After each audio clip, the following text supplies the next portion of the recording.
Hello everyone, it is Alex. Thank you guys so much for tuning in today. So today I have five more tips on how to not get discouraged when you're project panning. This video idea came along when I was watching, obviously, project pan videos, because that's what I love to do in my spare time, is to enjoy watching pan. While I was watching some of those videos, I had heard a few things of people being discouraged as to certain things that they were panning that they could not. They kept getting discouraged when they were panning certain items, and I had some tips and tricks to share with you guys, things that I do for myself that I don't get discouraged. A lot of you always constantly ask me, how do I pan this? I'm doing great on my palettes, or I'm doing great on some of my project pans. I'm going to share with you guys 5 more tips and tricks that I have. I have no idea if these are already out there, if somebody already did it, but I wanted to share them with you guys anyway. But first, if you're new to my channel, welcome to the familia. I am an eyeshadow enthusiast. Everything eyeshadow you will find on this channel, with a dash of some project panning. If that is something that you love, I would maybe encourage you to subscribe and join the familia. But now, without further ado,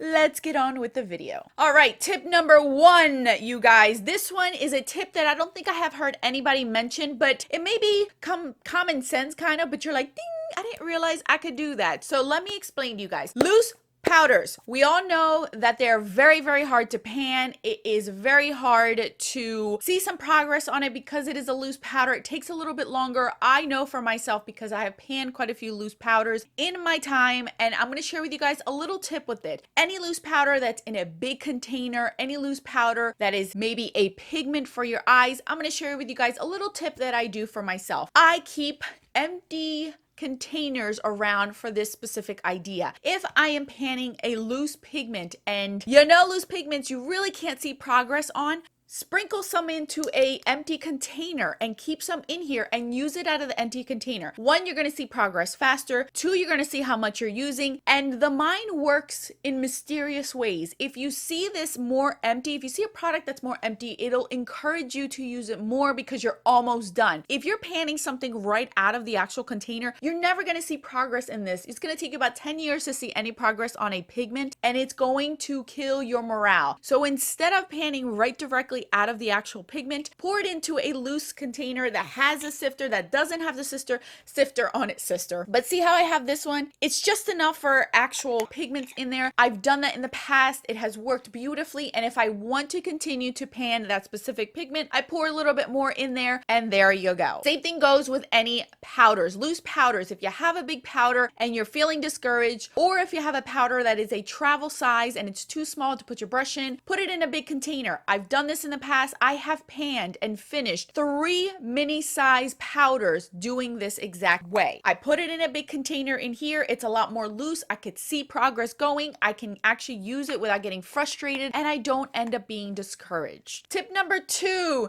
Now, you have seen this one being done in quite a few channels, but nobody has actually stated it. At least I don't think so. So I'm going to state it out here. Weigh your products, you guys. A scale does not cost that much. I got my scale for under $10, if not $10 at Walmart. Go to the food section area, the kitchen area, and they will have weighs there. You don't need something that's industrial specific. I use that and it works perfectly fine. Mine will weigh grams, fluid ounces, it'll weigh pounds. I use it when I weigh my packages, when I mail them out, so I could kind of get an idea of how much I'm spending on shipping. So that little $10 scale works wonderfully, and I got it at Walmart. You don't need to go out to the web and find something inexpensive or specific or scientific. You can get it at Walmart. Honestly, that's where I got mine. But I would say weigh your products that you're not going to see any progress, products that are going to be hard to pan. Any of the really compacted powders, I would suggest maybe weigh them. That'll show that you are actually doing progress. If you weigh things, you'll see that you're actually doing progress. Some things that are not visible to the naked eye for you to see progress, it may be a little bit easier to weigh them, and that way you're not discouraged and thinking you're not getting anywhere. You're not doing any progress. A lot of my blushes I'll do that for. Any of my bronzers that are gelée type of formula or densely packed, I'll weigh them just because I know that I won't see visible progress and I will be discouraged, and I'm going to be like, why am I even bothering with this? I'm never going to see pan on it. Any products that you have of that, weigh them, you guys. Weigh them. It'll definitely show a difference. It'll help you and it'll motivate you to keep going. Tip number 3. Now, this one is something that has been recently circulating around the project pan community, but I want to emphasize and make it a point because I do do this in quite a lot of project pans, and I have actually have had comments stating, I never thought of doing that, Alex. Maybe I'll do that in my next project pan, is tally your uses. If you know a product is very hard for you to use, but you still want to get use out of it, do a goal of tallying. Say, I want to use it 15 times in this whole entire project pan, or 10 times every month. It's something that is very easy to do, and it'll help you. There's a lot of eye products that I have in project pans that I do where I know I cannot pan it. I know that I'm not gonna want to use it because I rotate my eyeshadows that often. But if I use it as a tally instead of marking it, it's a lot easier for me to get use out of it. I feel like I have done something, I've accomplished something because I met my goal of tallying it up. For me, this is just a suggestion that I do. If I do a project pan for 3 months, I think about it. There's 30 days in 1 month. That means there's 90 days, and maybe I'll use it 15 to 20 times. That's enough for not even a full month, but at least you have towards that 3-month area, and you feel like you've actually accomplished something. You don't have to hit pan on everything. You don't have to finish everything. If you just tally up your products and do a goal of tallying, that might help you to project pan more often. Use some of your products that you may not have ever used because you feel like you're not going to get any progress. It's going to take you years to go through. But if you tally it up, it's definitely an encouragement. Believe me, I have done this with lip products. I've done this with eye products because I know for me, those are super hard to do, but it has helped my morale. It has helped me to encourage and to add more of those products into project pans because I can actually tally them up instead of doing the goal of finishing them up or hitting pan. Tip number 4. This is another thing that it's probably common sense, but to some of us, it may seem like it's an extra step. You don't have time for it. You may be lazy and you don't feel like doing it, but honestly, if you do it, you will see that it was worth it throughout the whole time, because I personally sometimes don't want to do it, but I know if I don't do it, I'm not going to finish the product or hit my goal for whatever it is for that product. And that is to take pictures of your products. If you actually take pictures while you're updating your products or on a monthly basis or however you want to update your own products, your project pans, you will see the progress of your product. Sometimes using a product every day, you're not going to see the visible progress because your mind is not seeing it from what it was 2 months ago to what it is now. But if you have a picture as a reference to look back on, you're going to see that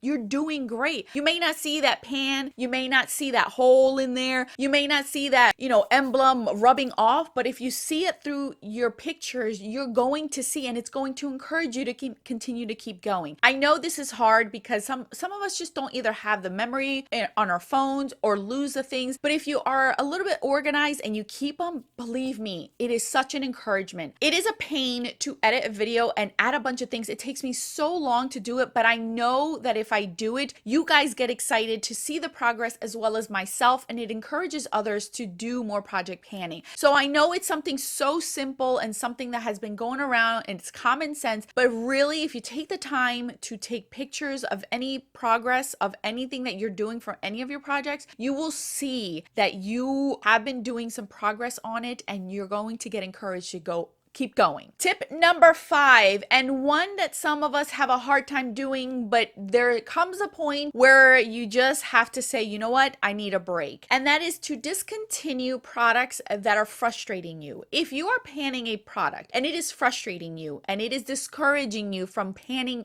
overall, and that's not one of your goals, seriously, you guys, just stop panning it. Pull it out, bring something else in, or stop completely for a few weeks and then come back to it later on. I'm not saying to completely stop panning it, get rid of it. If that's what you want to do, fine. But if you want to continue with it, but you're feeling frustrated because you're not seeing any progress on it, or it's giving you a hard time, or you don't know how to work with it, discontinue it temporarily. Discontinue it temporarily and get back to it later on. That way you may have a fresh start with it. You're feeling refreshed and go back to it. It's starting new. Maybe somebody may have given you a tip of how to use that product and it may re-encourage you to go back and visit it. Or maybe you just found a different way of using it and you may go back to using it that way. Sometimes we have a hard time letting go of things that we are trying to pan because we want to meet our goal, but it's not it's not smart to continue to frustrate yourself, because you're going to discourage yourself not only for that specific product, but for the rest of your products, because you're just not going to want to do it at all. And that's not the goal. We want to use our things, enjoy our things. And if something isn't working for you, either stop using it or just get rid of it. It's not, you already spent the money on it, you guys. You spent the money on it. And we have this mentality where, you know, we don't want to waste money, but the money's already gone. Money's already gone. You just have to enjoy what you have. Life is way too short to pan something that you don't like. And that has always been my philosophy. If I don't like it, I'd rather give it to somebody who is going to enjoy it, who is going to use up the whole thing and not hate it. And I don't want to get to that point where I'm hate panning. And at least that's not my goal. So that's what I do. Whenever I get discouraged with a product, I just put it to the side for a little bit, see how I'm going to work with it, try something else. Maybe the formula wasn't great for me and maybe I really do need to get rid of it. Or I have gotten advice or seen others pan it and then I'm like, oh, that's how I can do it. So those are my 5 tips for you guys to not get discouraged while you're project panning. I hope you guys enjoyed this video. If you have any tips or tricks, leave them down in the comment section to share with everyone so we can all enjoy our project pan. Thank you guys so much for watching. I will list some videos over here if you want to continue your journey with me on this channel. Until then, bye guys.